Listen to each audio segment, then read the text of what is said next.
Fertility క్లినిక్కి వెళ్ళవలసిన అవసరం కూడా లేకుండా న్యాచురల్గా కన్సీవ్ అవడానికి ఎలాంటి ఫుడ్ హ్యాబిట్స్ ఉంటే బాగుంటుంది? అంటే మ్యారేజ్ అయ్యి 1.5 year అయింది, ఏజ్ చిన్నదే, బేసిక్ టెస్ట్లో అంతా నార్మల్గా ఉంది అని అన్నప్పుడు చిన్న చిన్న లైఫ్ స్టైల్ కరెక్షన్స్లో భాగంగా డైట్ అనేది ఒక ఆస్పెక్ట్.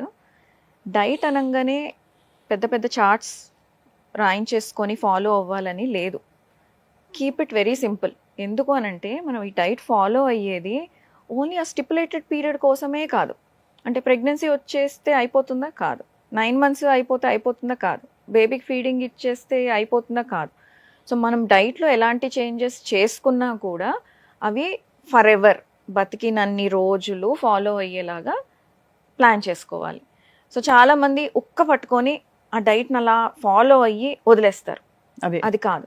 మనకి అసలు ఫర్టిలిటీ ఇష్యూ డైట్ వల్లనే వచ్చింది అని అంటే మనకి రీప్రొడక్షన్ మీద ఎఫెక్ట్ పడింది అని అంటే మిగతా సిస్టమ్ మీద కూడా ఖచ్చితంగా ఎఫెక్ట్ పడుతుంది. రైట్. మనకి సూట్ కానిది ఏదో డైట్ మనం తింటున్నామని మన బాడీ రీప్రొడక్టివ్ సిస్టమ్ ద్వారా మనకి బయటకు చెప్తుంది, ఎస్పెషలీ ఆడవాళ్ళకి. సో మనకి ఒక బూన్ అని చెప్పాలి, వరం. మనకి పీరియడ్స్ రావటం అనేది మన బాడీలో ఏదన్నా కొంచెం డిస్టర్బెన్స్ అయినా, హెల్త్ ఏదన్నా కొద్దిగా అటు ఇటు అయినా సైకిల్స్ లో తెలిసిపోతుంది. సో మన ఫస్ట్ సైకిల్స్ లో తెలిసిపోతాయి కాబట్టి అలర్ట్ అయిపోయి డాక్టర్ దగ్గరికి వెళ్ళి ఇలా అవుతుందని చెక్ చేయించుకొని వెంటనే సార్ట్అవుట్ చేసుకుంటాం. కాబట్టి మనకి పీరియడ్స్ ఉన్నంత వరకు హార్ట్ అటాక్స్ ఇవి తక్కువ. కానీ మగవాళ్ళకి అది ఉండదు. వాళ్ళకి బాగా ఎక్కువైపోయిన తర్వాత బయటపడుతుంది.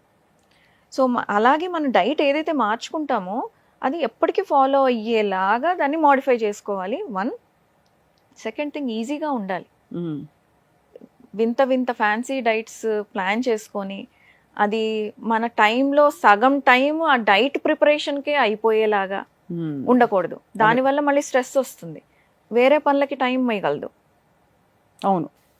Home made food is healthy అని చెప్పడానికి కూడా లేదు. ఇంట్లో కూడా దరిద్రాలన్నీ చేసుకొని తినచ్చు, బోల్డ్ అంత నూనె పోసుకొని తినచ్చు. అలా కాకుండా హెల్దీగా any preparation, any vegetable, any fruit, anything we can eat. Right. బ్యాలెన్స్డ్గా ఉండాలి. కార్బ్స్ ఉండాలి, ప్రోటీన్ ఉండాలి, ఫ్యాట్ ఉండాలి, మినరల్స్ అండ్ విటమిన్స్ కూడా ఉండాలి. ఓవరాల్గా ప్లేట్ కలర్ఫుల్గా ఉండాలి.